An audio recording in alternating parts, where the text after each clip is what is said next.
Hello दोस्तों, नमस्कार। आप लोगों का एग्री स्टडी 92 में बहुत बहुत स्वागत है। आज हम एग्रोनॉमी से संबंधित 50 महत्वपूर्ण प्रश्नों को देखेंगे जो हमारी आने वाली एजीटी की परीक्षा के दृष्टिकोण से अत्यंत महत्वपूर्ण होंगे। इसमें हमारा पहला प्रश्न है, टिकाऊ स्थायी कृषि निम्न में से किसका पर्याय नहीं है। टिकाऊ स्थायी कृषि में कौन सा इसमें शामिल नहीं है, यानी नेचुरल फार्मिंग है, प्रिसीजन फार्मिंग नहीं है, होलिस्टिक फार्मिंग और बायो फार्मिंग। ये सभी सस्टेनेबल एग्रीकल्चर टिकाऊ स्थायी कृषि से संबंधित है, लेकिन जो प्रिसीजन फार्मिंग है वो संबंधित नहीं है। अगला प्रश्न देखेंगे, निम्न में से कौन सा जैविक खेती का महत्वपूर्ण घटक नहीं है। जैविक खेती का महत्वपूर्ण घटक नहीं है कौन सा, इसमें कंपोस्ट है, हरी खाद भी है, जैव उर्वरक भी है, लेकिन जो संश्लेषित उर्वरक होते हैं वो जैविक खेती का घटक नहीं है। ऑप्शन नंबर सी इसका सही हो जाएगा, संश्लेषित उर्वरक। अगला प्रश्न देखेंगे, धान कम फिश कल्चर मॉडल संबंधित है। धान कम फिश कल्चर मॉडल संबंधित है आइलैंड कंडीशन से, ड्राईलैंड कंडीशन से, वेटलैंड कंडीशन से, मार्शलैंड कंडीशन से। तो इसका राइट ऑप्शन हो जाएगा, जो धान कम फिश कल्चर मॉडल है वो वेटलैंड कंडीशन से संबंधित है। अगला प्रश्न देखेंगे, आधुनिक कृषि की कमियां हैं। आधुनिक कृषि की क्या कमियां हैं। ऑप्शन नंबर ए मृदा उर्वरता में ह्रास, जैव विविधता में ह्रास, पर्यावरणीय प्रदूषण, सभी। तो इसका राइट ऑप्शन हो जाएगा ऑप्शन नंबर डी, आधुनिक कृषि जो मॉडर्न एग्रीकल्चर उसकी समस्याएं हैं सभी। उर्वरता में ह्रास हो रहा है, पर्यावरणीय प्रदूषण बढ़ रहा है, जैव विविधता में ह्रास हो रहा है। अगला प्रश्न देखेंगे, आईपीएम इंटीग्रेटेड पेस्ट मैनेजमेंट निम्न का एक महत्वपूर्ण टूल है। आईपीएम किसका टूल है, सस्टेनेबल फार्मिंग का, प्रिसीजन फार्मिंग का, केमिकल फार्मिंग का, ऑर्गेनिक फार्मिंग का। तो इसका राइट ऑप्शन हो जाएगा ऑप्शन नंबर ए, जो आईपीएम है इंटीग्रेटेड पेस्ट मैनेजमेंट वो सस्टेनेबल फार्मिंग का कह सकते हैं महत्वपूर्ण टूल है। अगला प्रश्न देखेंगे, एगमार्क दिया जाता है। एगमार्क किसको दिया जाता है, आयरन प्रोडक्ट को, बी बेकरी प्रोडक्ट, सी एग्रीकल्चर प्रोडक्ट, डी है इंडस्ट्रियल प्रोडक्ट। तो इसका राइट ऑप्शन हो जाएगा ऑप्शन नंबर सी, जो एगमार्क होता है साइन वो एग्रीकल्चर प्रोडक्ट्स को दिया जाता है। अगला प्रश्न देखेंगे, central research institute on dry land agriculture यानी CRIDA, central research institute on dry land agriculture कहाँ स्थित है। Option number A Jodhpur, B Nagpur, C New Delhi, D Hyderabad. तो इसका राइट ऑप्शन हो जाएगा ऑप्शन नंबर डी, सी क्रीडा जो है central research institute on dry land agriculture वो हैदराबाद में है। अगला प्रश्न देखेंगे, अम्ल वर्षा का पीएच मान होता है। अम्ल वर्षा का पीएच मान साधारणतः होता है 8 से कम, 7.5 से कम, 6.5 से कम, 5.5 से कम। तो इसका राइट ऑप्शन हो जाएगा 5.5 से कम होता है अम्ल वर्षा का पीएच मान। अगला प्रश्न देखेंगे, विश्व मृदा दिवस कब मनाया जाता है। विश्व मृदा दिवस कब मनाया जाता है। ऑप्शन नंबर 5 मार्च, बी 5 दिसंबर, सी 5 जून, डी 5 मई। तो इसका राइट ऑप्शन हो जाएगा ऑप्शन नंबर बी, 5 दिसंबर को वर्ल्ड सॉइल डे यानी विश्व मृदा दिवस मनाया जाता है। अगला प्रश्न देखेंगे, अंतरराष्ट्रीय मृदा वर्ष किसे घोषित किया गया। Option number 9, 2012, 2015, 2016। तो इसका राइट ऑप्शन हो जाएगा ऑप्शन नंबर थर्ड, 2015 को अंतरराष्ट्रीय मृदा वर्ष घोषित किया गया। अगला प्रश्न देखेंगे, देश का पहला जैविक राज्य जहां रासायनिक उर्वरकों का प्रयोग ना के बराबर है। देश का पहला स्टेट जहां रासायनिक उर्वरकों का प्रयोग ना के बराबर है। Option number A Goa, B Pondicherry, C Punjab, D Sikkim. तो इसका राइट ऑप्शन हो जाएगा ऑप्शन नंबर डी, जो सिक्किम है देश का पहला जैविक राज्य है जहां रासायनिक उर्वरकों का प्रयोग ना के बराबर होता है। अगला प्रश्न देखेंगे, केंद्र सरकार ने गोवंशीय पशुओं के वैज्ञानिक एवं अभिकेंद्रित तरीके से संरक्षण, विकास, नस्ल सुधार हेतु 12वीं पंचवर्षीय योजना में निम्न मिशन को प्रारंभ किया था। कौन सा मिशन 12वीं पंचवर्षीय योजना में चालू हुआ था पशुओं के विकास, नस्ल सुधार के लिए। ऑप्शन नंबर राष्ट्रीय पशु मिशन, बी राष्ट्रीय गोकुल मिशन, सी राष्ट्रीय पशुधन मिशन, इनमें से कोई नहीं। तो इसका राइट ऑप्शन हो जाएगा ऑप्शन नंबर बी, जो राष्ट्रीय गोकुल मिशन था वो 12वीं पंचवर्षीय योजना में स्टार्ट हुआ था गोवंशीय पशुओं के नस्ल सुधार, संरक्षण और विकास के लिए। अगला प्रश्न देखेंगे, 28 फरवरी 2015 को जैव विविधता संरक्षण नीति बनाने वाला देश का पहला राज्य था।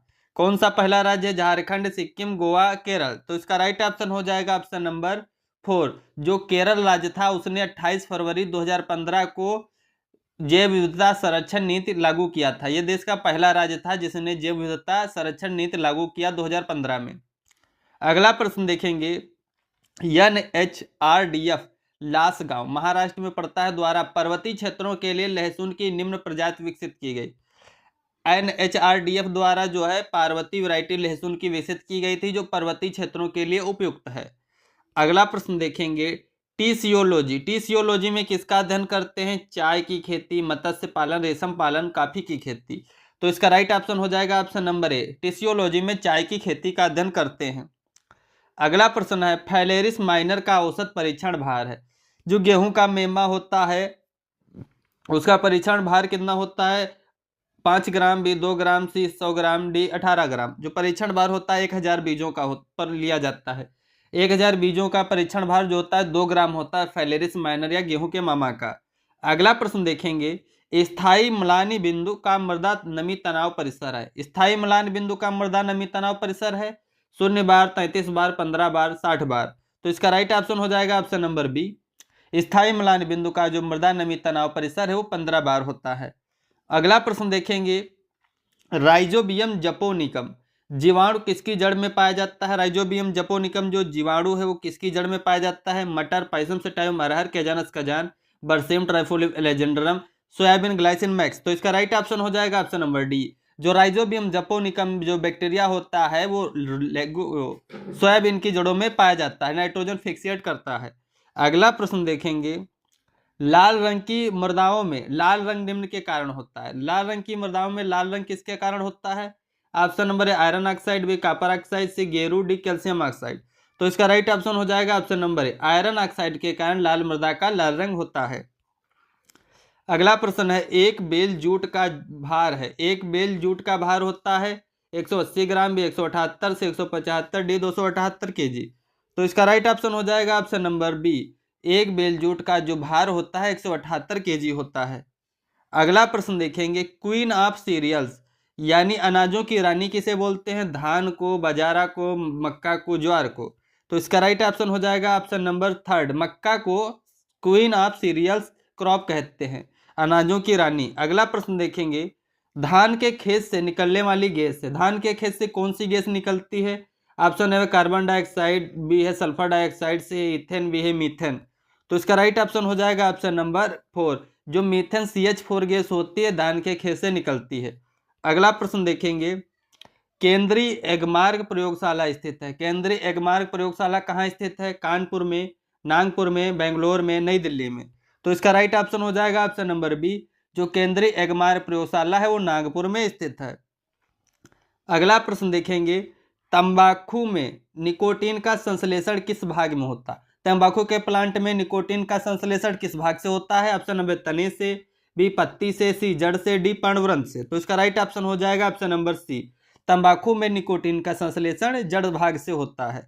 अगला प्रश्न देखेंगे मृदा में फास्फोरस घोलक गतिशील बनाने का कार्य करता है। मृदा में फास्फोरस को घोलक बनाने का कार्य कौन करता है? वेम, एस्परजिलस, राइजोबियम, बीजी है। तो इसका राइट ऑप्शन हो जाएगा वेम। वेसिकुलर आर्बस्कुलर माइकोराइजा जो होता है वो फास्फोरस को घोलक गतिशील अवस्था में बनाता है। अगला प्रश्न देखेंगे चुकंदर किस कुल का पौधा है? चुकंदर किस कुल का पौधा है? Option number A Malvaceae, B Solanaceae, C Poaceae, D Chenopodiaceae. तो इसका राइट ऑप्शन हो जाएगा ऑप्शन नंबर 4। चुकंदर जो है वो चिनोपोडियसी कुल का पौधा है। अगला प्रश्न देखेंगे बर्ड फ्लू बीमारी का रोगकारी कौन सा है? किसके द्वारा बर्ड फ्लू बीमारी फैलती है? ऑप्शन नंबर 1 कवक, बी वायरस, सी जीवाणु, डी इनमें से कोई नहीं। तो इसका राइट ऑप्शन हो जाएगा option number second. Bird flu बीमारी वायरस से होती है पक्षियों में अधिकतर। अगला प्रश्न देखेंगे एपियरी वह स्थान है जहां निम्न का पालन किया जाता है। एपियरी में किसका पालन किया जाएगा? मधुमक्खी पालन एपीकल्चर कहलाता है, बी मत्स्य पालन पीसीकल्चर कहलाता है, रेशम कीट पालन कुक्कुट पालन। तो इसका राइट ऑप्शन हो जाएगा ऑप्शन नंबर ए। एपियरी वह स्थान है जहां मधुमक्खियों का पालन किया जाता है। अगला प्रश्न देखेंगे फ्रिजवाल गाय निम्न में किसका क्रॉस है? फ्रिजवाल गाय किसके क्रॉस से डेवलप हुई? Sahiwal brown Swiss, Sahiwal Holstein Friesian, B Tharparkar Holstein Friesian, D for Ongole Jersey. तो इसका राइट ऑप्शन हो जाएगा option number B. Frieswal, Sahiwal और होल्स्टीन फ्रीजियन का क्रॉस है। अगला प्रश्न देखेंगे शहद का कौन सा अवयव प्रिजर्वेटिव का कार्य करता है?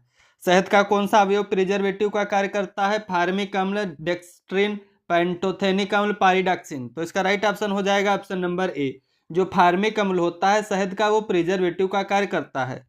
अगला प्रश्न देखेंगे, कोशिका का सुसाइड बैग कहलाता है। कोशिका का सुसाइड बैग किसे कहते हैं? आत्महत्या की थैली, लाइसोसोम, न्यूक्लियस, राइबोसोम, स्फेरोसोम। तो इसका राइट ऑप्शन हो जाएगा ऑप्शन नंबर ए, लाइसोसोम होता है, इसे कोशिका का सुसाइड बैग बोलते हैं। अगला प्रश्न है, मानव में लाल रुधिर कणिकाओं की औसत उम्र है। मानव में आरबीसी का औसत जीवन काल है 45 दिन, 8 दिन, 120 दिन, 450 दिन। तो इसका राइट ऑप्शन हो जाएगा ऑप्शन नंबर सी। मानव में आरबीसी लाल रुधिर कणिकाओं का जो औसत जीवन होता है 120 दिन होता है। अगला प्रश्न है, साइब्रिड शब्द निम्न के द्वारा दिया गया। साइब्रिड शब्द किसके द्वारा दिया गया? ऑप्शन नंबर लार्किंग, बी बुन एवं सहयोगी, सी वारस्की, डी इनमें से कोई नहीं। तो इसका राइट ऑप्शन है बुन एवं सहयोगी के द्वारा 1974 में साइब्रिड शब्द दिया गया। अगला प्रश्न देखेंगे, शब्द साइब्रिड का तात्पर्य। साइब्रिड का क्या तात्पर्य होता है? सोमेटिक हाइब्रिड, गैमेटिक हाइब्रिड, पार्मिटिक हाइब्रिड, सिंथेटिक हाइब्रिड। तो इसका राइट ऑप्शन हो जाएगा ऑप्शन नंबर फर्स्ट, साइब्रिड का तात्पर्य होता है सोमेटिक हाइब्रिड। अगला प्रश्न देखेंगे, पूर्णता अवरोधी पौधा कहलाता है। पूर्णता रेजिस्टेंट प्लांट क्या कहलाएगा? पेस्ट, होस्ट, सहनशील या इम्यून। तो इसका राइट ऑप्शन हो जाएगा ऑप्शन नंबर सी, पूर्णता अवरोधी पौधा जो है वो इम्यून कहलाता है। अगला प्रश्न देखेंगे, बंगाल फेमाइन 1942-43 में आया, उसके लिए कौन सा जो एजेंट था उत्तरदायी था? Option number Alternaria species, Puccinia triticina, D Helminthosporium oryzae. तो इसका राइट ऑप्शन हो जाएगा ऑप्शन नंबर थर्ड, जो हेलमेंथोस्पोरियम ओराइजी जो था वो बंगाल फेमाइन जो 1942-43 में आया उसके लिए उत्तरदायी था। अगला प्रश्न देखेंगे, स्ट्राइगा परजीवी खरपतवार है। स्ट्राइगा किसका परजीवी खरपतवार है? मक्का, अलसी, बरसीम, ज्वार। तो इसका राइट ऑप्शन हो जाएगा ऑप्शन नंबर 4, जो स्ट्राइगा है वो ज्वार का परजीवी। ऑप्शन नंबर 4 इसका सही हो जाएगा।